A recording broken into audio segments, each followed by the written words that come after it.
बच्चा चुराने वाली चुड़ैल। भोलापुर नाम का एक गांव था। उस गांव में पिछले काफी दिनों से गांव में एक चुड़ैल बच्चों को चोरी कर रही थी।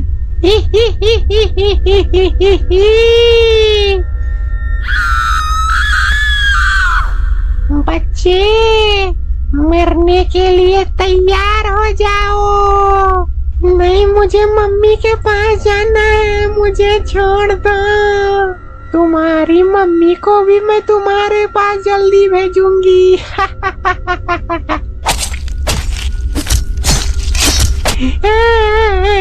मम्मी, मेरी बहन को उस चुड़ैल ने मार डाला। बेटा, उसका दुख तो मुझे भी है, लेकिन हम लोग उस चुड़ैल का कुछ नहीं बिगाड़ सकते। वो चुड़ैल बहुत ही शक्तिशाली है। वो शक्तिशाली है तो क्या हुआ, लेकिन मैं अपनी बेटी का बदला लेकर ही रहूंगा, चाहे इसके लिए मेरी जान ही क्यों ना चली जाए। नहीं सूरज के पापा, आप ऐसा कुछ भी नहीं करेंगे। आपके अलावा हमारी इस दुनिया में है ही कौन। अगर आपको भी कुछ हो गया तो हम लोग को तो भीख मांगने का नौबत आ जाएगा। तो मैं क्या करूं? क्या मैं इसी तरह अपने बच्चों का मौत का तमाशा देखूं?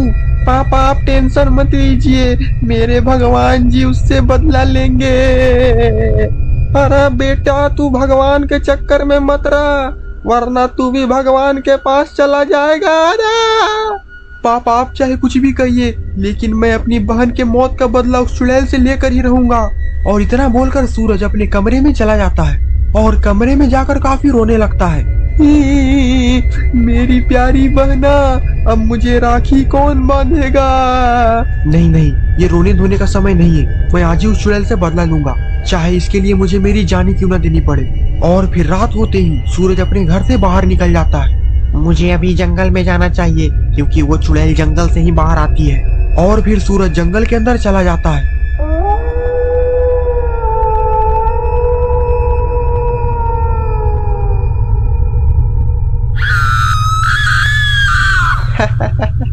दिल वाले का दिल का करार लूट ले, मैं आई हूँ पटना से बच्चा लूटने। अरे, मुझे तो किसी बच्चे की खुशबू आ रही है। लगता है कि कोई बच्चा इसी जंगल में आ रहा है। तब तो मेरा डिनर का इंतजाम हो गया। और इधर सूरज जंगल के अंदर चला जा रहा है। मेरी बहना को मारने वाली चुड़ैल, तुम कहाँ हो? हिम्मत हो तो मेरे सामने आओ, मैं तुम्हें छोड़ूंगा नहीं।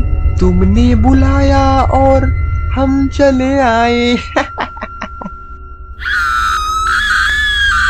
सूरज उस चुड़ैल को देखकर काफी डर जाता है और वो ये भी समझ जाता है कि उसकी बहन का कातिल यही है। तुमने ही मेरे बहन को मारा है ना, अब मैं तुम्हें नहीं छोड़ूंगा। रुको, अभी मैं हनुमान जी को बुलाता हूँ। हनुमान जी, आप कहाँ हैं? आप मेरे सामने आइए, आपके भक्त को आपकी जरूरत है। अरे वो ऐसे नहीं आएंगे, रुको ने मैं बुलाती हूँ। जय हनुमान ज्ञान गुण सागर, जय कपीस तुहे लोक के उजागर। अरे ये चुड़ैल तो हनुमान चालीसा भी गाती है, इसका मतलब कि ये हनुमान जी से भी शक्तिशाली है। बहुत हुआ खेल, अब मरने के लिए तैयार हो जाओ। तभी सूरज के मम्मी पापा वहाँ पर आ जाते हैं।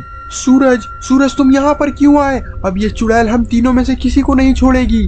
अरे वाह वाह वाह, एक के जगह पे 3 बीन, अब जल्दी से तुम लोग का बजाना पड़ेगा बीन। और फिर वो चुड़ैल सूरज के मम्मी पापा पर हमला कर देती है, जिससे कि सूरज के मम्मी पापा वहीं पर मर जाते हैं। सूरज ये देखकर समझ जाता है कि अब उसकी बारी है, इसीलिए वो वहाँ से दौड़कर भाग जाता है। भागो भागो, मैं आ रही हूँ। मुझे छोड़ दो, मरने के लिए तैयार हो जाओ। और फिर वो चुड़ैल धीरे धीरे सूरज की तरफ बढ़ने लगती है। तभी अचानक से हनुमान जी प्रकट हो जाते हैं। तुमने मेरे भक्त को काफी परेशान कर लिया, अब मरने के लिए तू तैयार हो जा। और फिर हनुमान जी उस चुड़ैल पर घूसों की बरसात कर देते हैं। वो चुड़ैल तो वहां से भाग जाती है, लेकिन सूरज काफी रो रहा है। क्या हुआ सूरज, अब तुम क्यों रो रहे हो?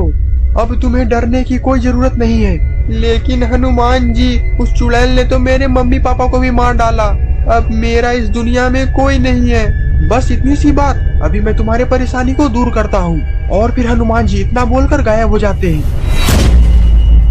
अरे सूरज, तुम यहाँ पर क्या कर रहे हो? हम तीनों कब से तुम्हें खोज रहे हैं। अरे मेरे मम्मी पापा और मेरी बहन, ये सब तो सिर्फ हनुमान जी का चमत्कार है। हाँ मम्मी पापा, मुझसे बहुत बड़ी गलती हो गई, अब जल्दी चलो घर। अब मैं इस जंगल में कभी नहीं आऊंगा। तुम लोग वीडियो देखे और अभी तक लाइक और सब्सक्राइब नहीं किए, जल्दी करो वरना वही चुड़ैल फिर से आ जाएगी।